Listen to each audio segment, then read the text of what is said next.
All right, Barry, we've got another minor gun gripe, don't we? Yes, we do. It's not really a gripe as much as it is just a friendly pointer to those that are unversed in the ways of the revolver, correct? That is correct. All right, why don't you fill us in? Okay. One of my pet peeves is somebody who misuses a revolver or mishandles a revolver. People that take a gun like this, a fine Smith & Wesson, spin the cylinder, and then do that Mickey Spillane thing. What you're doing is you're damaging the locking bolt. Hold it still, Barry. Let's see. You're damaging the locking bolt. You can bend the crane.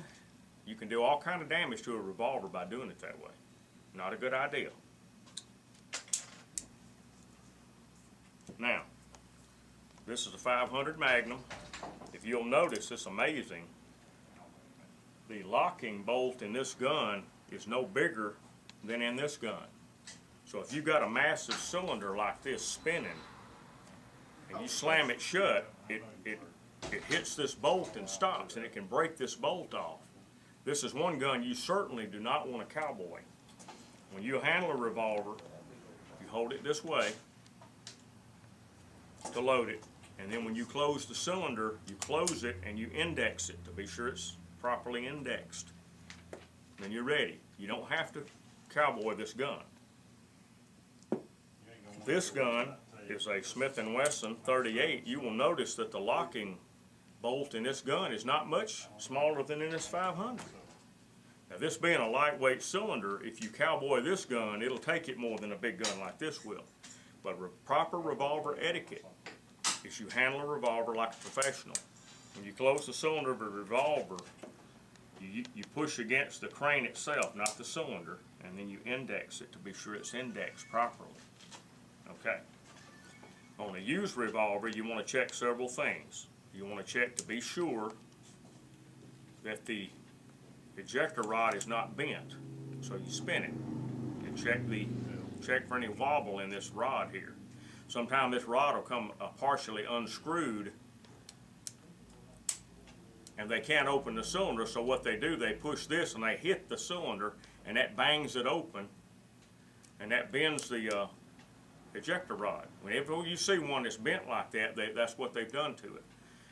Now, when you buy a used revolver also, you want to check for several things.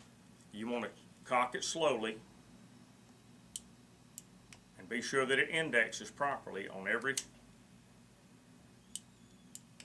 chamber. Cock it very slowly, and this gun is still indexing even though it's been cowboyed. Now, you also check the gap right here.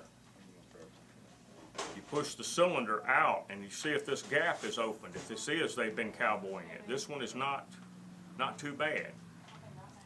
You also check for hammer push off. Now this one will push off, it's defective. See that? So someone's worked that trigger a little too light. Somebody's worked the trigger and they've cut through the hardened surface of the sear. Now when you pull the trigger of this gun, it is extremely light. Almost nothing. And whenever you do that, you always test it for hammer push off. This gun has got to either have a new trigger, new hammer, or both.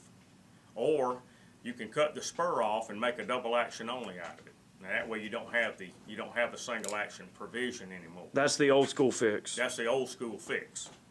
I've got a 38 at home and I cut the hammer spur off of it years ago. And it didn't have a problem, I just wanted it cut off. Now here's an example of a Smith & Wesson factory engraved model 29. This gun has never been fired except at the factory. I'll see you tomorrow. Handle it like you're supposed to. Close it by pushing the crane, indexing the cylinder. This is about a $1,000 revolver. And I would have a fit if somebody did the Mickey Spillane thing with this gun. We offer a line of refinishing here. We do Duracoating. This is an example of a Colt revolver that we reparkerized. This gun was in pretty bad shape when it came in, but it's in excellent condition now. That's an example of the parkerizing we can do. Now, what colors can we do, Eric? Well, that's a zinc phosphate. We can also do a manganese phosphate, black or gray. Right. I like this color myself. It looks more military to me. It does. This is a prime example of a Smith & Wesson Model 10.